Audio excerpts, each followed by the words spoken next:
It was a calm Saturday morning when James rolled his modest fishing boat into Lake Hollow Pine. A black man in work boots, jeans, and a faded Braves cap, James kept to himself, casting lines in the quiet, peaceful, alone, and happy. But peace never lasts when folks think they know your place. That's when she showed up. Patricia Langley, HOA president. Aviator shades, straw hat, clipboard clutched like a sheriff's badge. She walked up like she owned the world. "Excuse me, sir," she said, fake smile and all. "This is a private lake. No unauthorized fishing." James didn't flinch. "I'm authorized," he said coolly, reeling in his line. She scoffed. "You don't look authorized. Residents only. Unless you're visiting someone." That pause? That's the one that cuts deep. The someone she meant? Surely not someone who looks like James. He gave her a polite smile. "No, ma'am. Just fishing." Her face tightened.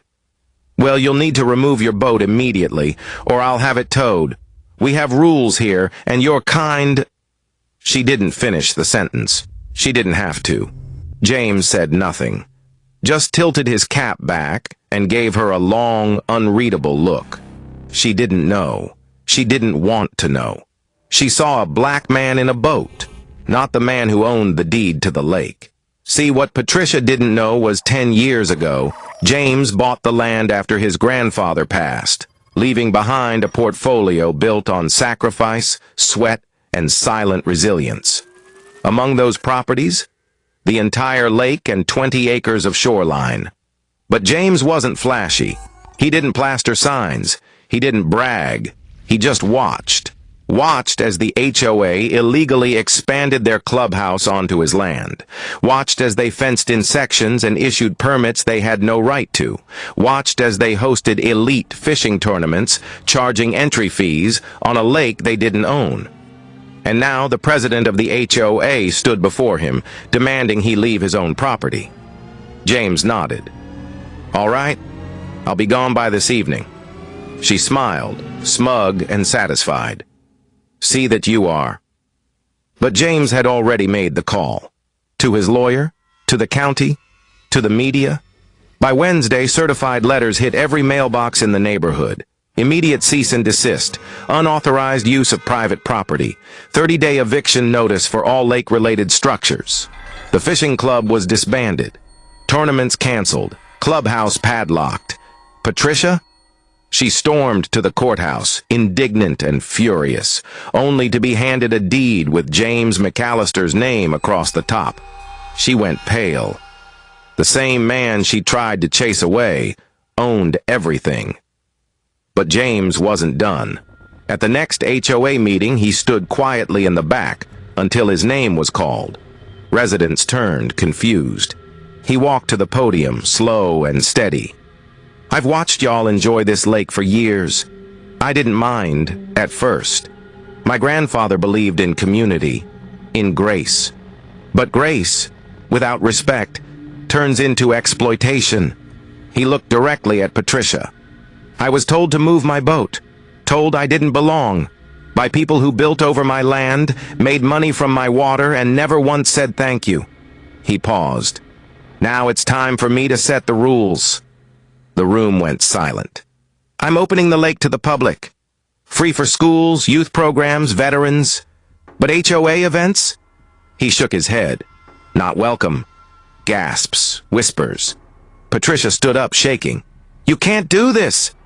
"I already did," James said calmly. Justice, in its quietest form, had been served.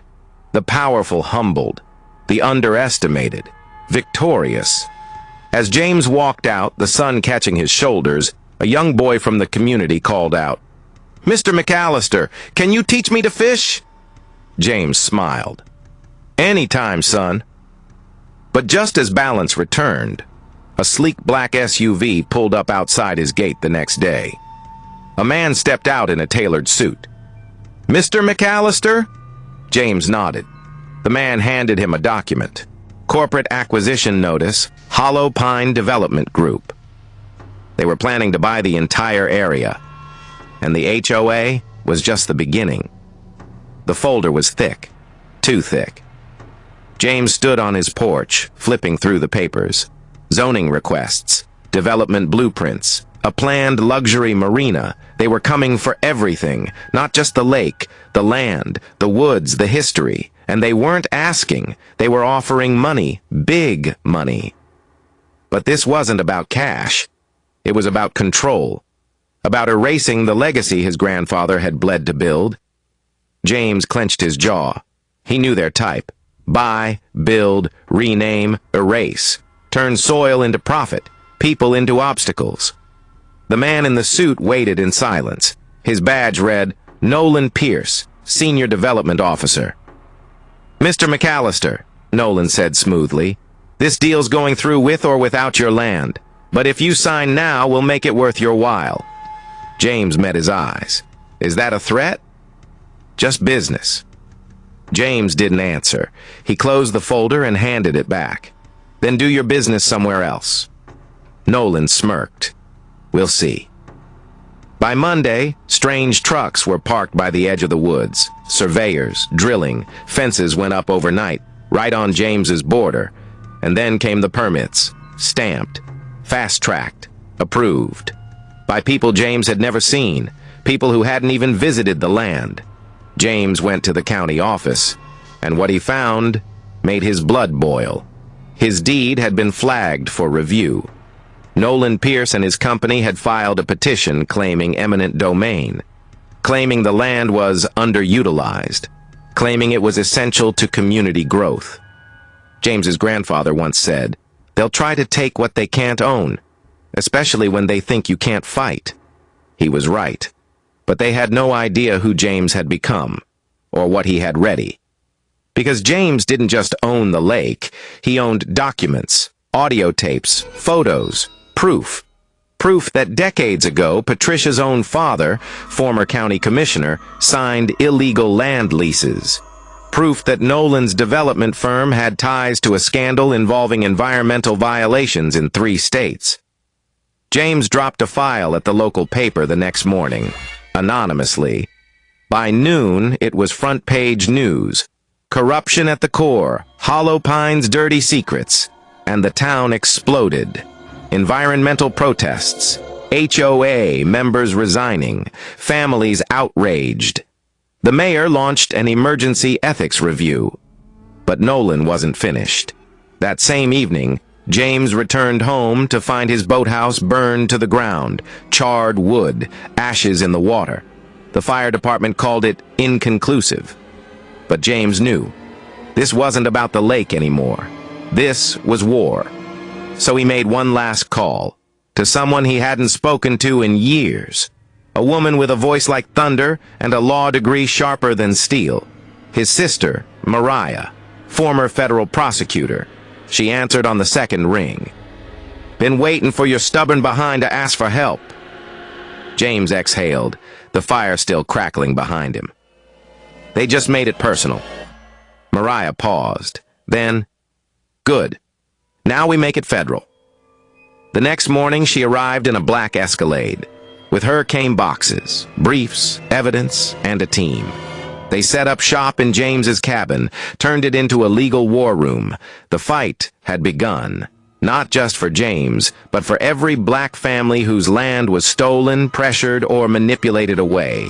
What started as a simple fishing trip had become something bigger, a reckoning. But as James stared out across the lake, something caught his eye. A drone, watching, recording. Then it vanished. He turned to Mariah. They're watching us. She nodded, already loading documents into a safe. Let them. We've got nothing to hide. But they do. Then, out of nowhere, a knock, loud, repetitive. James opened the door slowly, and there stood Patricia, tears in her eyes, a bruised mark on her wrist. I need your help, she whispered. They turned on me too. James stared at Patricia. The same woman who once tried to kick him off his own lake, now stood trembling at his door. Wind whipped across the porch as silence stretched. Mariah stepped forward, sharp eyes narrowing. What happened to you? Patricia hesitated. looked over her shoulder.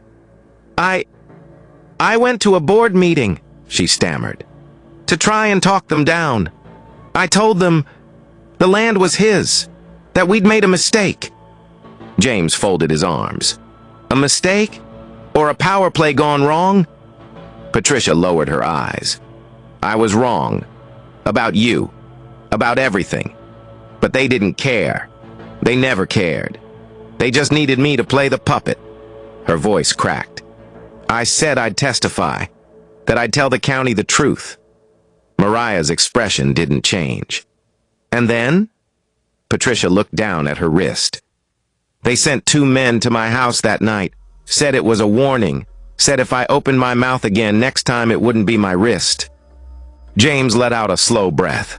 The fight was deeper than he thought, not just land grabs and permits.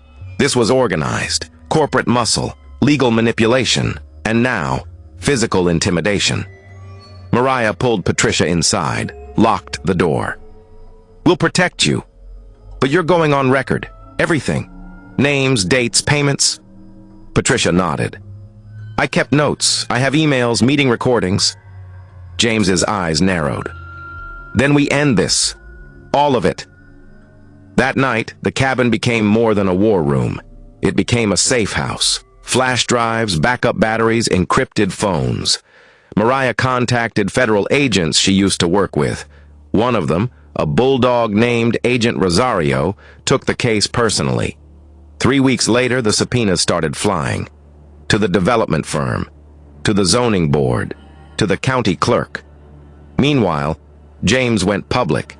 He held a town hall, open air, right beside the scorched remains of his boathouse. Cameras rolled as he stepped up. He didn't shout, he didn't point fingers. He told the story of how his grandfather had bought the land when no one else would sell to a black man. How it had been passed down with love, not greed. How it wasn't about keeping people out, but about keeping history alive.